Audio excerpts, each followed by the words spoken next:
On va remettre ça au Seigneur. Fait que Seigneur, on se remet entre tes mains. Et Saint-Esprit de Dieu, toi qui viens pour glorifier Jésus-Christ, s'il vous plaît, illumine ta parole dans nos cœurs, afin que ta paix, à cause de ton œuvre, Seigneur Jésus-Christ, puisse grandir dans notre vie, notre espérance aussi, et surtout notre joie, car tu nous as rachetés pour quelque chose de fabuleux. Merci énormément, Père, dans le précieux nom de Jésus. Amen. Donc, aujourd'hui, j'aimerais qu'on puisse voir, au fond, c'est comme la fin de l'exhortation, dans le sens, c'est la fin de l'enseignement que l'auteur fait dans l'Épître. Et comme l'apôtre Paul, il commence toujours finalement en montrant d'abord l'œuvre de Dieu et qu'est-ce que nous sommes en lui d'abord, pour après donner des exhortations pratiques. Plutôt que de commencer juste par des exhortations pratiques, qui est dangereux parce qu'on peut facilement tomber dans une forme de moralisme plutôt que dans une nouvelle sorte de vie. Donc, il va finir avec quelque chose de fabuleux en nous rappelant, comme il le rappelle aussi aux gens de leur époque, que présentement, étant sauvés parce qu'on a mis notre confiance dans le Seigneur Jésus-Christ, dans son œuvre à lui, on est néanmoins dans un moment de... C'est quand même fascinant à penser, on est dans un moment de notre éternité. C'est pas n'importe quoi, hein? Selon la parole de Dieu, là, on est là pour tout le temps. Pour l'éternité. Et c'est, en passant, une des raisons pourquoi, pour moi, c'est une priorité de continuer à annoncer l'Évangile, parce que tout le monde, tous les êtres humains sont là pour l'éternité. Puis je sais qu'il y a des nouveaux théologiens qui ont beaucoup de difficultés avec le principe de la nuit éternelle, et certains espèrent que les gens disparaissent, ceux qui n'ont pas cru en Christ. Mais ce n'est pas ce qu'on voit dans les Écritures. Donc, c'est vraiment important qu'on soit finalement ici des gens qui développent, aspirent, parce que Dieu nous a adoptés pour qu'on soit, lui soit notre Père. Et un père, tous les pères, c'est la fête des pères, là, fait qu'on va, faut que je le souligne. Bien, un père, c'est quelqu'un qui rassure sa famille, qui sert aussi comme de l'instruction. Mais il y a une chose importante dans la vie d'un père. C'est le père qui aussi donne des paroles de paix. Est-ce que vous réalisez c'est quoi des paroles de paix?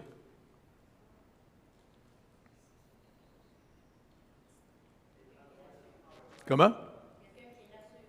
Oui, c'est rassuré, mais comment? Regardez bien, c'est vraiment rassurant parce que même le Seigneur lui-même, dans sa parole, entre autres, quand on lit même les Écritures de l'Ancien Testament, sa grâce se renouvelle à chaque matin.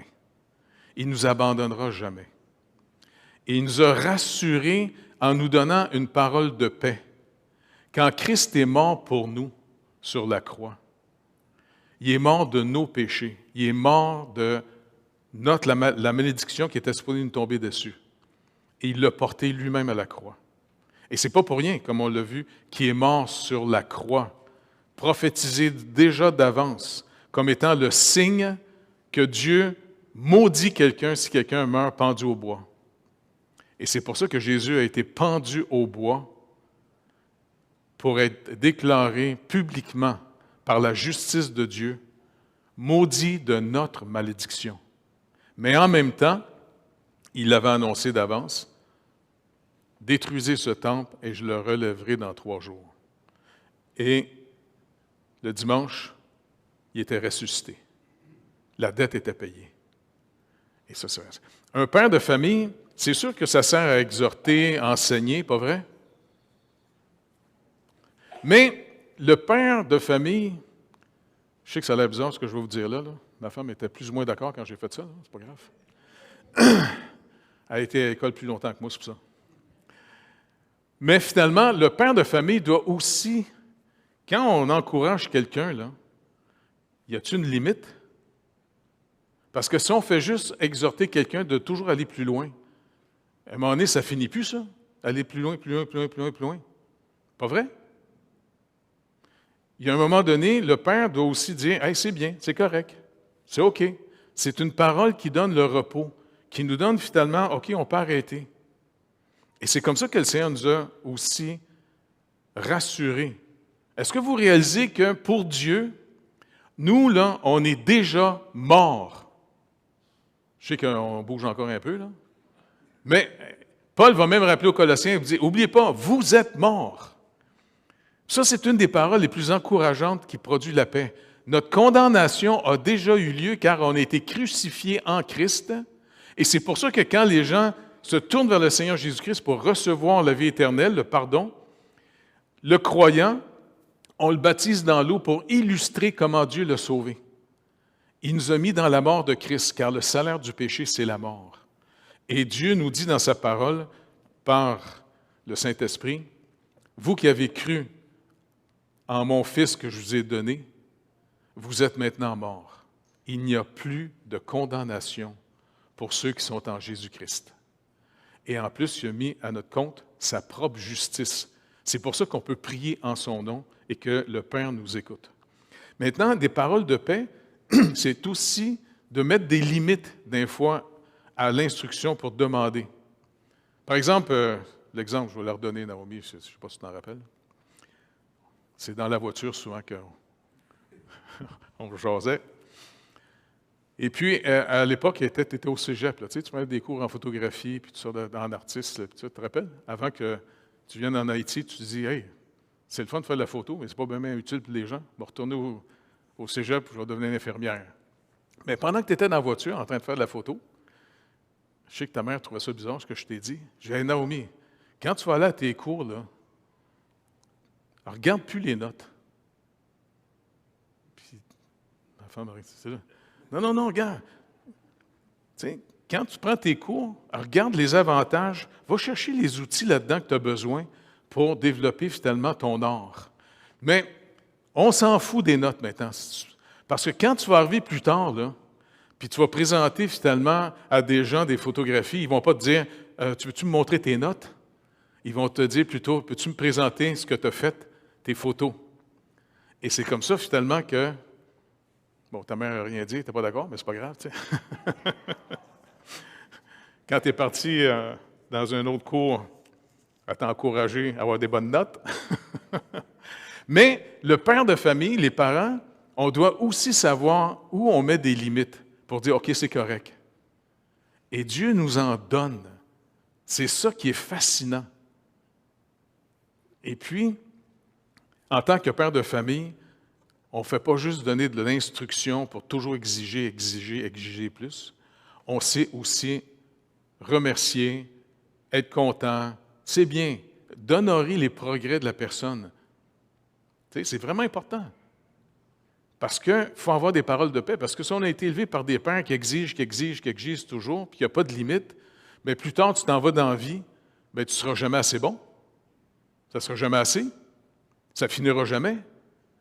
Et ça, c'est un danger quand l'Évangile a été prêché par certaines dénominations, où on a dit aux gens, quasiment, puis Paul a combattu ça violemment. Il a combattu finalement les judaïsants qui ont dit aux païens, c'est pas assez d'avoir juste cru en Jésus-Christ. Vous devez entrer dans un programme de bonnes œuvres, vous faire circoncire, de ne plus manger de cochon, et puis de vous mettre sous la loi de Moïse, comme pour entrer sous la loi pour mériter davantage l'approbation de Dieu. Et Paul a été un vrai bon père. Il a combattu ça en disant non, je sais que ça paraît étrange, l'œuvre de Christ est suffisante pour vous avoir parfaitement délivré de la colère de Dieu, pour vous donner un statut maintenant sur la justice de Christ, pas la vôtre. Et c'est une manière qui pouvait donner des paroles de paix et aussi empêcher les gens de parler de ce qu'ils font au détriment des autres. Parce qu'on sert le Seigneur dans l'humilité, pas dans l'orgueil. Dieu déteste l'orgueil. Parce que l'orgueil, c'est de te penser par toi-même meilleur que les autres. Ça, il n'y a rien qui enrage plus Dieu que ça. Parce qu'on est en train de cracher sur l'œuvre de Christ pendant ce temps-là. Et on n'a pas finalement la reconnaissance de la grâce, on n'est pas finalement dans l'esprit de la grâce, et surtout, on n'est pas dans le vrai service. Ça, c'est vraiment important. Écoute, c'est quelque chose qu'on doit demander au Seigneur régulièrement. Donne-moi des paroles de paix. Oui, d'instruction pour apprendre à marcher avec toi, mais en même temps, parle-moi de la paix, des paroles de paix, pour que maintenant je sois dégagé de me regarder et que je sois en train de regarder les autres, comment je peux être utile aux autres. Donc, l'auteur finalement finit tout ce qu'il a dit aux Juifs et par la foi, c'était vraiment étrange pour eux autres de croire en Jésus-Christ par la foi. N'oubliez pas, pour eux autres, c'était « N'allez plus maintenant au temple de Pierre. N'allez plus maintenant offrir un agneau à la Pâque. N'allez plus non plus demander au souverain sacrificateur à Jérusalem de prier pour vous. » Et puis pour eux autres, c'était comme de tout abandonner, le visuel, le concret, pour maintenant aller dans de quelque chose qui pour eux était totalement abstrait. Croire en Jésus-Christ seul. Et le Seigneur était parti, mais il a dit, même si je pars, je vais être avec vous à tous les jours. Et c'est une vie qui est que par la foi. Et ça, c'est vraiment important, parce que ça a été, moi je suis sûr que ça a dû être extrêmement dur pour les Juifs d'abandonner ce qui les distinguait des autres nations qu'ils traitaient de païens puis qui les méprisaient. Je ne sais pas, moi, j'ai hâte de rentrer au ciel pour rencontrer, il m'a demandé au Seigneur, tu peux-tu me présenter le premier pasteur païen et qui devait enseigner des Juifs dans son Église? Il a dû se faire écœurer pour à peu près. Moi, je suis sûr. Puis même, dans l'histoire de l'Église, il y a même un gars qui s'appelle Onésime, dans la région, puis un gars qui s'appelle Onésime. Hein? C'est un esclave que Paul, finalement, a amené au Seigneur en prison, quand il était en prison tous les deux à Rome. Il le renvoie vers son maître, Philémon. Et puis, il est vraiment créatif, comment? Il va dire, regarde, je te renvoie plus qu'un esclave. Je t'envoie un frère. Mais moi, je suis sûr qu'à l'époque, là, les gens sont tellement programmés, brainwashés, que pour des gens, là, des esclaves, ce n'est même pas des êtres humains. De la même manière qu'aujourd'hui, on est en train de faire à croire à nos enfants que les enfants dans le ventre de leur mère ne sont même pas des êtres humains. Il y a des claques à gueule qui se perdent. Hein? À chaque génération, il y a des horreurs qui s'enseignent. Et puis moi, quand je pense qu'Onésime, supposons que le Seigneur, il aime ça rire du monde. Ça ne me surprendrait pas qu'il aurait pris Onésime pour en faire un pasteur. Tu sais, imaginez de l'ancien maître qui écoute finalement son pasteur qui était... En plus, le gars s'était poussé avec l'argent. Mais Paul, finalement, le renvoie. Il dit, en passant, s'il doit quelque chose, tu m'enverras la dette. Mais Philémon, je ne veux pas te fatiguer. N'oublie pas que tu me dois tout. Mais tout ça pour montrer finalement que l'auteur est en train de dire aux Juifs, si vraiment vous avez une foi véritable en Jésus-Christ, ça vous amène à l'obéissance de la foi. La vraie foi, ce n'est pas de ne pas avoir de doute, c'est de vaincre vos doutes par l'obéissance, d'agir sur la base de ce que Dieu dit. Moi, je suis sûr que pour les premiers Juifs, d'abandonner finalement tout ce qui était visuel, tout ce qui les distinguait des autres nations, parce qu'ils étaient l'ombre de celui qui devait venir. Maintenant, Christ est venu. Il a tout accompli. Et maintenant, tout ce qui est de ce monde va passer, c'est fini. Maintenant, l'espérance, c'est la cité que Dieu a bâtie lui-même. C'est ça qui nous attend. Et faites attention parce que, peut-être tu vas nous en parler, Régent, dans ton cours de l'histoire de l'Église, le danger des fois de l'Église, c'est d'avoir forcé d'établir le royaume de Dieu sur terre. Tu sais? Et puis d'avoir forcé les gens. Même quand les Anglais et les Français sont arrivés ici en Amérique du Nord, ils ont forcé le christianisme comme si c'était un royaume qui arrivait et puis c'était obligatoire. Et le gouvernement fédéral, à l'époque, avait même fait des lois que s'ils surprenaient un Indien de brûler de la sauge ou n'importe quoi, tu sais, dans leur type de religion, ils les mettaient en prison. Le gouvernement n'a pas le droit de faire ça. Le gouvernement, il doit protéger les droits des gens. L'Église doit annoncer la bonne nouvelle, mais elle ne peut pas l'imposer. C'est pour ça qu'à toutes les fois qu'on dérape, on salit le nom du Seigneur d'une manière incroyable. Donc, l'auteur est en train de dire ici, si vous avez vraiment cru, je le sais que vos familles qui n'ont pas cru vont vous rejeter. Vous risquez même d'aller en prison. Parce que le gars qui a écrit ça, il faisait partie de l'équipe de l'apôtre Paul. L'apôtre Paul a connu les deux clans. Avant que le Seigneur le sauve, il était radical. Vous vous rappelez? Il travaillait pour le Sanhédrin, puis il faisait mettre en prison les Juifs qui avaient cru en Jésus-Christ. Mais quand le Seigneur l'a arrêté sur la route de Damas et que la grâce de Dieu lui a été révélée, parce que le Seigneur lui a dit, « Saul, Saul, pourquoi me persécutes-tu? » Ça, c'est une phrase. Est-ce que vous réalisez la richesse de cette phrase-là quand Jésus dit ça à Saul de Tarse? « Saul, Saul, pourquoi me persécutes-tu? » Jésus était déjà glorifié. Moi, je suis sûr que Saul de Tarse n'avait jamais rencontré Jésus de Nazareth. Mais la parole nous rappelle son peuple qu'il a racheté par son sang. Vous qui avez été rachetés, est-ce que vous réalisez que quand quelqu'un vous touche, il touche au Seigneur? Puis il va même parler d'une partie de son corps. Quand vous faites du tort à un chrétien, devinez quelle partie du corps il parle? Il dit, vous êtes pour moi comme la prunelle aux yeux. Moi, quand je vois chez, tu sais, pour les lunettes, là, juste pour me mettre des gouttes, là, mon œil, il clic, clic, clic, clic, clic, clic. Il se protège pas à peu près. Fait que ça m'encourage. Je me dis, hey, Seigneur, j'espère que tes yeux, clic, clic, clic, clic. Ils vont vite. Donc, l'auteur nous dit, écoutez, je vais vous finir ici le test. On va juste relire, finalement, le contexte des 3 derniers versets là, qui nous introduit après ça la chose, OK? On va retourner à partir du verset 22, 12-22. « Mais vous, vous êtes approchés de la montagne de Sion, de la cité du Dieu vivant, de la Jérusalem céleste, des myriades qui forment le cœur des anges, de l'assemblée des premiers-nés inscrits dans les cieux, du juge qui est le Dieu de tous, des esprits des justes parvenus à la perfection, de Jésus qui est le médiateur de la nouvelle alliance et du sang de l'aspersion c'est-à-dire qui parle mieux que celui d'Abel.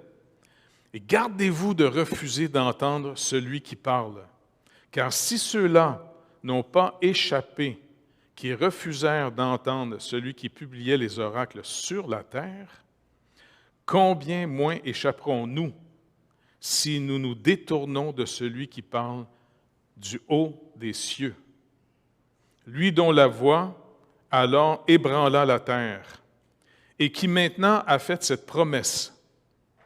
Une fois encore, j'ébranlerai non seulement la terre, mais aussi le ciel. Ces mots, une fois encore, indiquent le changement des choses ébranlées, comme étant faites pour un temps, afin que les choses inébranlables subsistent. Et c'est pourquoi, recevant un royaume inébranlable, montrons notre reconnaissance en rendant à Dieu un culte qui lui soit agréable, avec piété et avec crainte, car notre Dieu est aussi un feu dévorant. Et là, il va commencer, à partir du chapitre 13, les exhortations, la pratique. On va faire le premier verset. « Persévérez dans l'amour fraternel. » Donc, ensemble, on doit se rappeler que tout ce qu'on est et tout ce qu'on vit en ce moment, c'est totalement temporaire. Tout va passer. Puis je sais que quand on est jeune, on vit dans une forme de déni de la mort, pas vrai? Tu sais, quand tu es jeune, tu as l'impression que tu vas vivre pour toujours. Puis, je sais pas moi, les vieux de 40 ans, là, tu sais, c'est bien loin, ça. Mais c'est drôle, à un moment donné, 40 arrive, 50 arrive, 60 arrive, 70 arrive. Et puis, c'est le fun quand tu es plus vieux, parce que plutôt que de regarder une grande vie en avant de toi, tu te dis, « Hey, il en reste pas mal moins en avant qu'il y en a en arrière. » Mais je me demande, ceux qui n'ont pas d'espérance, ceux qui ont négligé un si grand salut et qui arrivent vieux, il me semble qu'ils doivent commencer à capoter un peu. Pas vrai? Tu sais, quand ton corps te rappelle que tu n'es plus comme dans ta tête. Pas vrai? Est-ce qu'il y en a ici qui sont plus jeunes dans leur tête que leur corps? Je suis avec vous autres, les gars. Mais en même temps, de se tenir ensemble, de demander au Seigneur qu'on puisse le connaître de plus en plus, parce qu'il dit la vie éternelle, il leur dit à ses disciples dans Jean 17, la vie éternelle, c'est qu'ils te connaissent, toi, le seul vrai Dieu vivant. Et c'est comme ça qu'en connaissant le Seigneur, pour vrai, d'abord, sa parole, c'est le fondement sur lequel on va bâtir, mais on va apprendre à marcher avec lui. Écoutez, c'est quand même fascinant de savoir que nous autres, les têtes blanches ou les têtes grises, ou les quoi? Ou les chauves. Mais on est proche d'entrer dans un royaume inébranlable. Parce que de toute façon, ici, là, tout passe. Pas vrai? Tu sais, j'ai pogné juste un petit virus niaiseux, moi, dernièrement. Là. Il est tout petit de rien. Je ne l'ai même pas vu. Il me knockait bien raide pendant une semaine de temps. Dormait jour et nuit. Je n'en revenais pas. Je disais, c'est quoi cette niaiserie-là? Tu sais? Mais d'un côté, c'était le fun parce que je me disais, hey, c'est vrai, la maladie, là, je ne l'ai pas eu souvent de la maladie, puis ben merci Seigneur, parce que tu dis tout concourt au bien de ceux qui aiment Dieu. Donc, même être malade, ça doit être bon. Puis, Seigneur, sais-tu quoi? Hey, ça va être trippant de mourir un jour. M'a te voir. Je ne vais pas juste entendre parler de toi, là. M'a te voir. Puis je ne vais pas juste avoir lu les histoires de tous ces gars-là de l'Ancien Testament. J'ai tellement hâte de les voir. Moi, j'ai hâte de les rencontrer, ces gars-là, puis les madames, là, tu sais. Écoute, ça va être fascinant de les voir. Puis j'ai toute hâte de leur demander, « Hey, comment ça va? Comment tu sais? Raconte-moi ton histoire. » Puis ça va être le fun parce que de rencontrer Adam puis Ève, tu sais, en disant, est-ce que vous réalisez, vous avez mangé la pomme, même nous autres, on a eu les pépins. Mais c'est pas grave, tu sais, je vais les reconnaître tout de suite. S'ils ont leur corps glorifié, ben Adam, il n'y a pas de nombril. Puis il y a une petite cicatrice sur le côté. Puis j'ai hâte de voir la madame qui a été faite juste à partir d'une côte. Elle doit être mince pas mal. Non, mais de tout voir ces gens-là, de voir Abel, de voir finalement Noé, je vais lui demander, « Hey, Noé, tu sais, comment tu as bâti ton arche? Tu n'as même pas mis de gouvernail là-dessus. Là. Tu réalises-tu que ça avait l'air d'un gros cercueil, ton affaire? » Ben oui, c'est comme ça que Seigneur m'a sauvé par les eaux. Il ne t'a pas sauvé des eaux. Non, il m'a sauvé par les eaux. Parce qu'il a fait son jugement, et puis il nous a mis dans un cercueil, de la même manière que tout le monde qui va être sauvé au travers de toute l'histoire de l'humanité ont été toujours mis dans la mort de Christ. Car le salaire du péché, c'est la mort. Donc, c'est fascinant de pouvoir même demander au Seigneur qu'il puisse vous montrer que parce que vous avez cru dans le Seigneur Jésus-Christ, vous êtes mort. C'est pas de problème. Si jamais vous voulez avoir un exemple, allez voir quelqu'un qui élève des poules puis qui leur tranche la tête. La poule, elle bouge encore, même pas de tête dans un bout. Fait qu'on est des poules pas de tête en ce moment, c'est tout. Mais on est sauvés. Sauvés d'un monde qui passe. Parce que dernièrement, je me demandais, écoute, notre pays se moque de Dieu. Nos gouvernements sont en train de vivre le psaume 2. Ils sont en train de dire, abandonnez Dieu, on abandonne ses commandements, ses règles, puis on encourage même les gens tout jeunes de vivre tout croche. Mais écoute, il va nous arriver quelque chose. Puis je ne suis pas sûr. J'ai entendu dernièrement que notre malade mental, de l'autre bord de l'océan Atlantique, du côté du pôle Nord, tu sais, celui qui mange de la poutine, là, eh bien, finalement, savez-vous quoi? Il est en train de développer puis d'expérimenter des nouveaux missiles au pôle Nord. Parce que je suis sûr que le malade mental, là-bas, que Dieu va utiliser, il va vouloir absolument avoir le nouveau Panama. Parce qu'il y a le Canada et la Russie. Hein? Et puis lui, il va remarquer, il a toujours essayé de dire « ça m'appartient, ça m'appartient ». C'est un malade mental que Dieu va utiliser, qu'il utilise, je pense déjà. Dieu utilise les malades mentaux. Surtout des petits poutres là, qui veulent devenir grands. C'est des enfants du diable. Là. Fait que, je dis, écoute, Seigneur, je ne sais pas ce que tu vas permettre, mais si tu permets que le malade, là, le fou-braque, là, il nous envoie des missiles, je commence à comprendre que les Américains ont dit à notre premier ministre, écoute, ton armée, là, vous avez acheté des sous-marins qui coulent et qui brûlent. Pas bien bon, ça. En plus, vos jets, là, ne sont pas tellement bons, c'est quasiment juste des Cessna, t'sais. Venez nous voir, là, on va... Parce que les Américains savent en disant que s'ils comptent sur nous autres, c'est une joke. Et donc, on s'en va peut-être dans un moment catastrophique.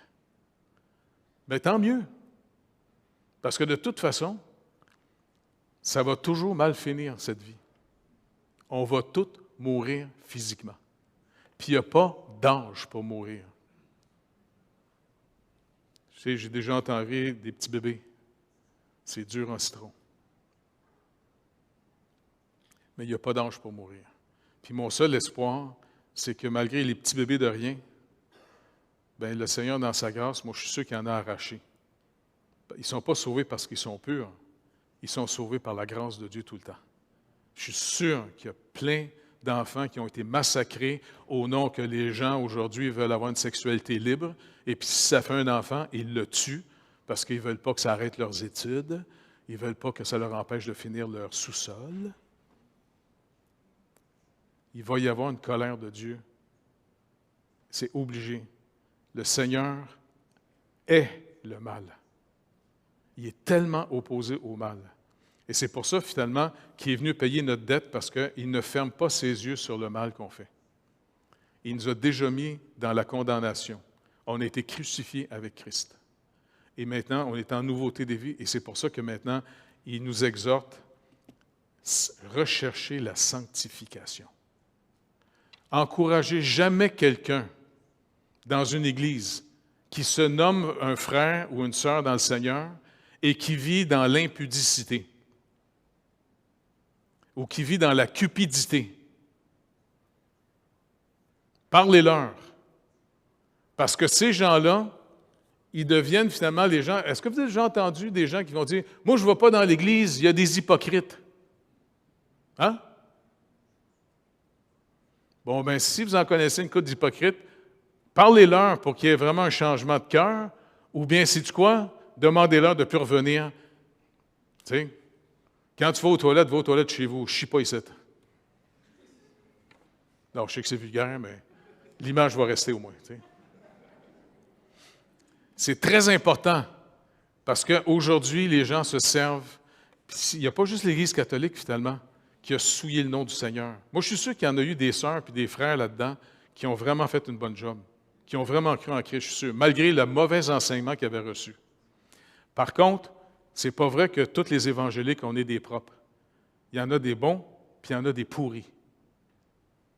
C'est pour ça que Paul va dire aux Corinthiens, si quelqu'un se nomme en frère, vit dans l'impudicité, dans la cupidité, puis il nomme toutes sortes d'idolâtries, puis s'il ne veut pas se repentir, il dit « Mangez même pas avec un tel homme ». C'est pas pour rien. C'est pour ça que Jésus a dit même lui-même aux pharisiens de son époque, qui étaient des gens qui avaient travaillé l'apparence de religion. Parce qu'il a dit, vous êtes comme des tombeaux blanchis, remplis d'ossements. Quand quelqu'un passe sur vous, il devient souillé. Non seulement vous n'êtes pas sauvés, mais vous empêchez même les autres de venir au Seigneur. Fait que c'est pour ça que c'est vraiment important pour nous que, OK, Seigneur, comment tu veux qu'on te rende un culte qui te soit agréable? En d'autres mots, ça veut dire qu'on peut avoir une manière de servir Dieu qui lui soit pas agréable. C'est dit qu'on doit apprendre à servir Dieu, à y faire un culte qui lui soit agréable. Donc, on peut faire quelque chose d'agréable ou de désagréable. Soyons conscients de ça. Demandons-lui. Et donc, la première exhortation, c'est persévérer dans l'amour fraternel. Maintenant, ce n'est pas n'importe quoi, l'amour fraternel. J'ai sorti quelques petits versets, là. parce que Paul et d'autres en ont parlé, de l'amour fraternel, est-ce que vous réalisez qu'on est finalement une communauté, on est la famille de Jésus-Christ? Le Seigneur Jésus-Christ qui nous a rachetés, il n'a pas honte de nous appeler ses frères et sœurs. Malheureusement, nous autres, dans une époque qui se moque du Seigneur, c'est vraiment triste de voir que des chrétiens ont honte de Jésus. S'il y en a un qui devrait avoir honte pas nous autres d'avoir honte de Jésus, ça serait Jésus d'avoir honte de nous autres, par exemple. Mais il n'a pas honte de nous autres, il nous aime. Il a payé notre dette.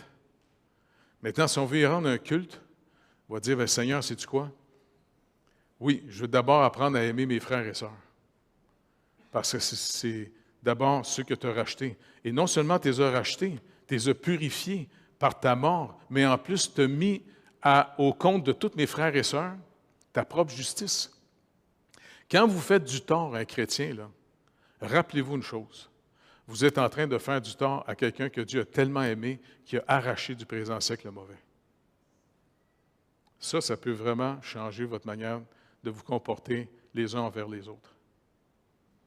Très important qu'on apprenne à persévérer dans l'amour fraternel. On est une famille. Bon, je sais qu'il y en a qui ont eu des frères et sœurs. Y en a-tu qui ont eu des frères et sœurs? Y a-tu eu des petites chicanes des fois? Est-ce que les parents étaient d'accord avec ça? Donc, on doit apprendre ensemble comment on va s'aider les uns les autres, comment on se reçoit, comment on va se soutenir. Donc, Paul nous dit dans Romains 12, 9, que la charité soit sans hypocrisie. Ayez le mal en horreur. Attachez-vous fortement au bien. Et par amour fraternel, soyez pleins d'affection les uns pour les autres, et par honneur, usez de prévenance réciproque. Éphésiens 4, 1 à 3. Je vous exhorte donc, moi, le prisonnier dans le Seigneur, à marcher d'une manière digne de la vocation qui vous est adressée, en toute humilité et douceur, avec patience, vous supportant les uns les autres avec charité, vous efforçant de conserver l'unité de l'esprit par le lien de la paix. 1 Pierre 1, 22. Ayant purifié vos âmes en obéissant à la vérité pour avoir, le résultat, un amour fraternel sincère. Aimez-vous ardemment les uns les autres, de tout votre cœur. 1 Pierre 2, 17, Pierre continue en disant « Honorez tout le monde, aimez les frères, craignez Dieu, honorez le roi. » Je sais que je dois me repentir sur l'histoire du honorer le roi, je dois prier un peu plus là-dessus. 1 Pierre 4, 8, « Avant tout, ayez les uns pour les autres une ardente charité, car la charité couvre une multitude de péchés. » On est vraiment concerné pour voir comment on peut aider un frère à sortir de certains problèmes. Philippiens 2, 3, « Ne faites rien par esprit de parti ou par vaine gloire, mais que l'humilité vous fasse regarder les autres comme étant au-dessus de vous-même. Que chacun de vous, au lieu de considérer ses propres intérêts, considère aussi ceux des autres. » 1 Pierre 5, à partir du verset, de la partie deuxième part, « Et tous, dans vos rapports mutuels, revêtez-vous d'humilité, car Dieu résiste aux orgueilleux, mais il fait grâce aux humbles. » Donc, on peut le demander au Seigneur. Hein? Et d'abord, si vous pensez que vous avez été arrogant puis méchant avec quelqu'un, bien, demandez-lui pardon. Et il nous pardonne. Et deuxièmement, qu'il puisse illuminer notre entendement afin, comme Pierre l'a dit, n'oubliez pas, Dieu résiste les orgueilleux. Et vous ne voulez pas que le Seigneur nous résiste. Au contraire, on veut, en reconnaissant notre pauvreté, qu'il puisse nous soutenir. Ce n'est pas par notre amour naturel qu'on va être capable de soutenir, c'est l'amour que Dieu verse en nous. Il nous aime tellement, et plus on reçoit cet amour de Dieu, on ne le reçoit pas parce qu'on est meilleur que les autres, on le reçoit parce que Dieu est vraiment amour. Il a vraiment payé la dette. Il nous aime vraiment. Et cet amour va déclencher tout un nouveau processus dans notre vie. On va aimer les autres. C'est pour ça que même dans la parole, dans l'Ancien Testament, Dieu les avertissait, « Si vous vous tournez vers moi, vous allez être rayonnant de joie. » Sa joie. Au fond, là, on est comme des planètes. La planète, là, n'a pas de lumière. Mais le soleil fait qu'on voit la lune. On est dans un monde de ténèbres. Que la lumière du Seigneur, son amour, sa joie puisse briller dans nos vies, dans un monde ténébreux, afin que les gens puissent nous écouter quand on leur annonce l'Évangile. Parce que pourquoi ils devraient nous écouter? Qui on est pour pouvoir leur parler? Ils ont-tu vu notre vie? Qu'est-ce qu'on vit vraiment avec le Seigneur? Ils ont-tu vu notre espérance? Fait que Seigneur, je te remercie d'avance parce que pour toi, Seigneur, là, tu nous as adoptés en Jésus-Christ. Tu as fait de nous tes enfants par le Saint-Esprit. Et Seigneur, tu es notre Père. Merci de nous donner de l'instruction pour qu'on apprenne à marcher avec toi parce qu'on veut te faire un culte, on veut te servir de manière que ça te soit agréable. Parce qu'inévitablement, ce que tu as fait écrire ici, ça veut dire qu'on peut avoir un mode de vie, des fois, qui te soit désagréable. On veut, Seigneur Dieu, étrangement, là, on veut te bénir. On veut te manifester notre reconnaissance. Tu nous as arrachés des ténèbres. Tu nous as arrachés de Satan qui tient le monde entier sous sa puissance. Tu es venu le vaincre toi-même. Et comme tu l'as dit, Seigneur Jésus, tu es venu lier l'homme fort de la maison pour maintenant piller sa maison, pour libérer les captifs. Fait que Seigneur, s'il vous plaît, utilise-nous et apprends-nous à chaque jour à quel point tu nous aimes, afin qu'on puisse briller de ta joie et surtout qu'on puisse avoir à donner ton amour, Seigneur Dieu, et qu'on puisse réaliser que ça ne vient pas de nous. On n'est pas meilleur, c'est que tu nous le donnes. On peut donner ce que tu nous donnes. Alors remplis-nous, Saint-Esprit de Dieu, de toute la connaissance de la volonté de notre Père, en toute sagesse et intelligence spirituelle, afin qu'on puisse marcher dans la manifestation de ton amour au milieu de tes ennemis. Parce que c'est comme ça, Seigneur Dieu, que tu arraches les gens à une condamnation éternelle pour les racheter, les mettre dans la mort de Christ, afin que la condamnation soit passée. Et même plus que ça, tu mets au compte de celui que tu as arraché au présent siècle mauvais, la justice de Jésus-Christ lui-même, afin qu'on puisse entrer dans ta présence, Père, sans crainte. Tu nous aimes vraiment. Tu as tout pourvu. Père, s'il vous plaît, rends-nous conscients de ces choses-là afin qu'on ne passe pas à côté. S'il vous plaît. Merci d'avance au nom de Jésus, Père. Amen. Dieu bénisse la fête des papas.